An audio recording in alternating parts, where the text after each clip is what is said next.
안녕하세요. 추루입니다. 오늘은 지난 시간에 이어 불의한 청지기 비유를 계속 살펴보려고 해요. 이전 내용을 잠시 다시 말해보자면, 부요한 사람에게 말씀을 맡은 자가 있었는데, 그가 주인의 소유, 양식으로 지칭되고 의의 말씀으로 상징되는 것을 가지고 널리 나누어 주었고, 그것을 본 사람들이 청지기가 이렇게 한다고 하면서 주인에게 그를 비난하고 고발했다는 내용이었어요. 그러자 주인은 청지기를 불러요. 그리고 이렇게 말하지요. 내가 내게 대하여 들은 이 말이 어찌 됨이냐? 내가 보던 일을 세마라. 청지기 직무를 계속하지 못하리라 하니? 여기서 한글 번역은 이 청지기를 소위 가정총무라고 단정 짓고, 그렇기 때문에 내가 보던 일을 세마라 라고 표현을 했는데요. 그런데 이것은 로고스 아포디돔이라는 말로 직역하면 말씀을 나누어 주다 하는 뜻이랍니다. 여러분, 지난 시간에 청지기는 오이코노모스라는 단어로 말씀을 맡은 자라고 했잖아요. 그러니까 이것과 연관지어 생각해보면 주인은 그를 불러서 말씀을 나눠주는 직무를 잘하라고 말을 한 거지요. 그러면서 주인은 왜냐하면 너의 청지기 일이 아직까지는 능력 있는 것이 아니기 때문이다 라고 경고해요. 그러자 잘못하다가는 주인에게 직무를 빼앗기겠다고 생각한 청지기는 어떻게 하면 좋을지 고민하죠. 그리고 마침내 빚을 탕감해주는 아이디어를 생각해내요. 그러면 자신의 청지기직이 옮겨질 때, 다시 말해 그 직무가 끝나고 더 이상 하지 않게 될 때 사람들이 자신의 집으로 본인을 영접하게 될 거라는 거지요. 그래서 청지기는 빚진 자들을 불러요. 주인에게 빚진 자를 일일이 불러다가 먼저 온 자에게 이르되 내가 내 주인에게 얼마나 빚졌느냐? 말하되 기름 100마리니이다. 이르되 여기 내 증서를 가지고 빨리 앉아 50이라 쓰라 하고, 또 다른 이에게 이르되 너는 얼마나 빚졌느냐? 이르되 밀 100석이니이다. 이르되 여기 내 증서를 가지고 80이라 쓰라 하였는지라. 여러분, 청지기는 말씀을 나누어 주는 것을 잘하라고 경고한 주인의 말을 듣고 이렇게 빚을 탕감해 주었는데요. 그렇다면 빚을 탕감해 주는 것과 말씀을 잘 나누어 주는 것이 무슨 상관이 있길래 그렇게 했을까요? 성경에서는 빚을 탕감해 주는 것을 죄를 용서해 주는 걸로 말하고 있어요.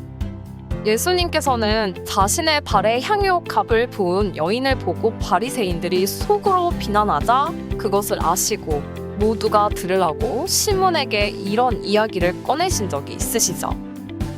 빚주는 사람에게 빚진 자가 둘이 있어 하나는 500데나리온을 졌고 하나는 50데나리온을 졌는데 갚을 것이 없으므로 둘 다 탕감하여 주었으니 둘 중에 누가 그를 더 사랑하겠느냐? 시몬이 대답하여 이르되 내 생각에는 많이 탕감함을 받은 자니이다.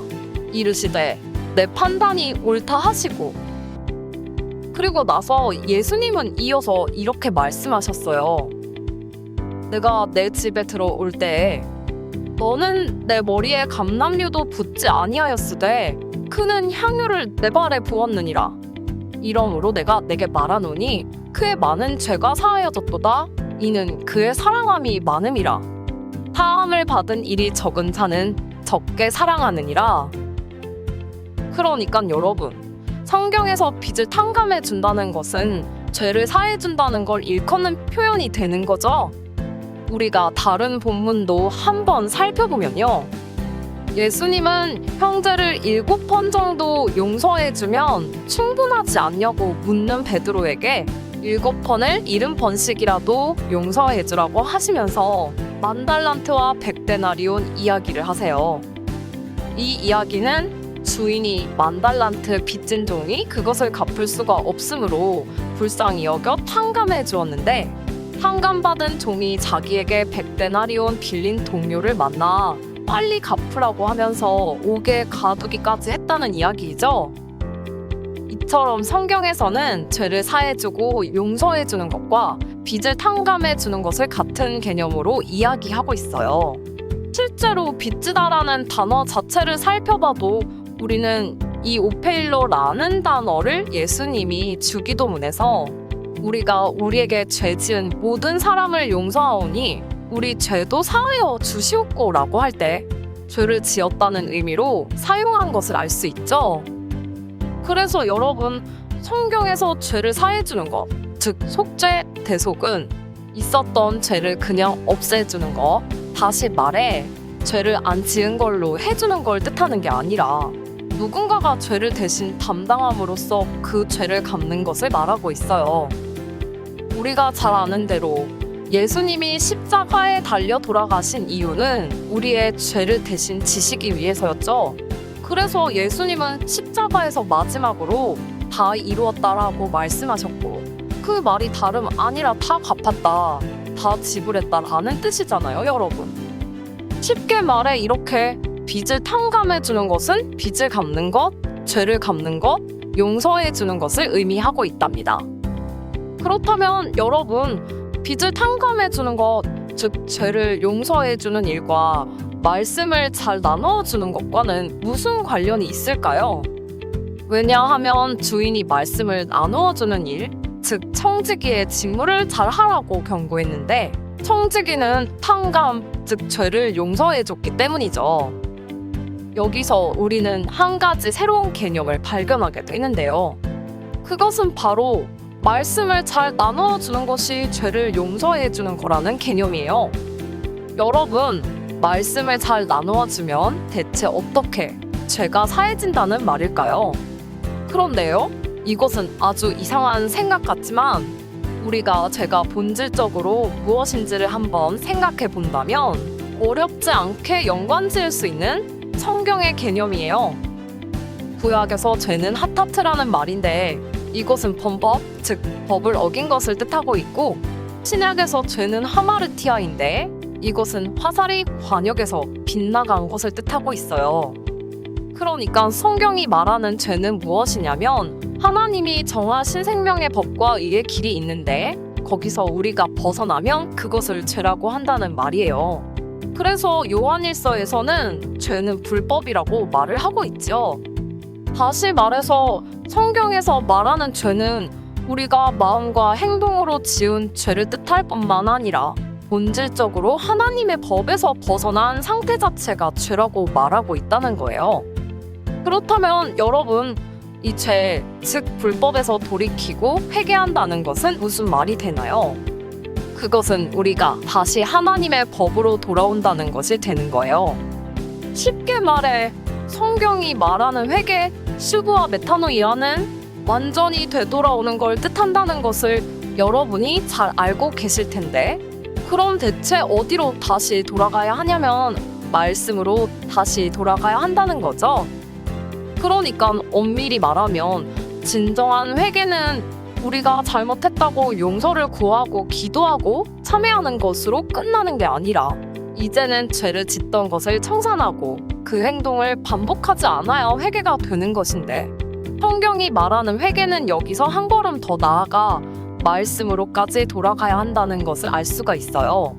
왜냐면 죄는 곧 불법이니까. 그렇다면 회개는 의의 법으로 돌아가는 것을 의미하기 때문이죠.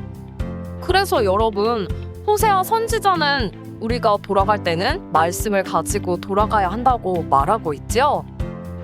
이스라엘아, 내 하나님 여호와께로 돌아오라. 내가 불의함으로 말미암아 엎드러졌느니라.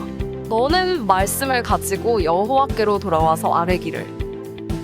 자, 그럼 이제 여러분, 오늘 주인의 명령에 따라 청지기가 한 행동이 이제 이해가 되실 거예요. 주인은 너의 청지기의 직무, 즉 말씀을 나누어 주는 것이 능력 있는 것이 아니었다, 더 잘해라 하고 이야기를 했는데, 청지기는 사람들의 빚을 탕감해 주는 것, 다시 말해 죄를 용서해 주었다는 거죠.